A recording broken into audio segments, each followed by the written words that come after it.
बहुत समय पहले की बात है। एक छोटे से गांव में कई छोटे छोटे परिवार रहते थे। यह गांव शांत था और लोग अपनी अपनी जिंदगी में खुश थे। लेकिन एक दिन गांव में एक बड़ी समस्या खड़ी हो गई। पास के जंगल में एक बड़ा हाथी आ गया था, जो हर रोज गांव के खेतों में घुसकर फसलें नष्ट कर देता था।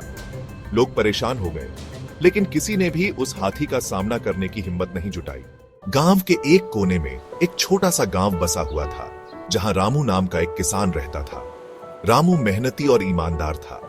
वह गरीब था, लेकिन उसकी सोच बहुत विशाल थी। वह हमेशा अपने गांव और गांव वालों के बारे में सोचता रहता था। एक दिन रामू ने सोचा कि अगर सभी गांव वाले मिलकर काम करें तो इस समस्या का हल निकाला जा सकता है। उसने पहले अपने दोस्त मोहन से बात की और उसे अपनी योजना के बारे में बताया। फिर दोनों ने मिलकर बाकी लोगों को इकट्ठा किया। उन्होंने गांव वालों को समझाया कि एकजुट होकर काम करने से ही वे अपनी समस्याओं का समाधान कर सकते हैं। सभी ने मिलकर काम करने का निर्णय लिया। रामू ने सभी से कहा, हमें इस हाथी को नष्ट करने या डराने की बजाय एकजुट होकर इसका समाधान निकालना होगा। अगर हम सब मिलकर काम करेंगे तो हम इस समस्या का हल खोज सकते हैं। कुछ लोग इस विचार से सहमत नहीं थे और कहते, हम अकेले क्या कर सकते हैं? यह हाथी बहुत बड़ा है और हमारी ताकत इसके सामने बहुत कम है। लेकिन रामू ने सभी को समझाया, जब हम सब एकजुट हो जाएं, तो हमारी ताकत किसी भी मुश्किल को पार कर सकती है। अंत में सभी गांव वाले रामू के विचार से सहमत हो गए। रामू ने एक बहुत ही व्यावहारिक और कारगर योजना बनाई थी, जिसे सभी ने सराहा और एकजुट होकर योजना बनाने लगे। उन्होंने तय किया कि सबसे पहले उन्हें हाथी के रास्ते को रोकना होगा।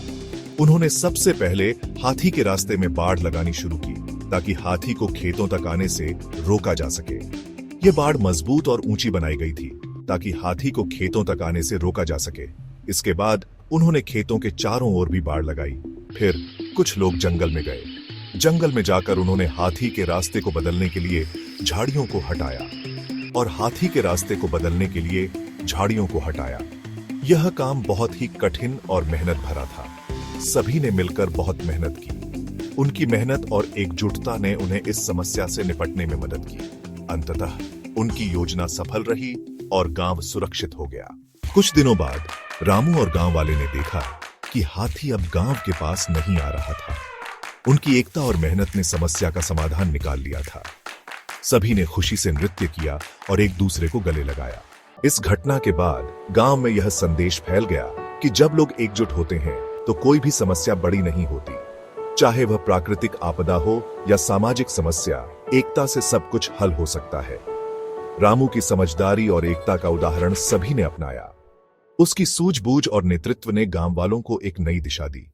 गांव वाले अब किसी भी चुनौती का सामना करने के लिए एकजुट हो जाते थे, चाहे वह फसल की समस्या हो या कोई अन्य कठिनाई, क्योंकि उन्हें यकीन था कि एकता में ही ताकत है। एकजुट होकर वे हर मुश्किल को पार कर सकते हैं और अपने गांव को खुशहाल बना सकते हैं।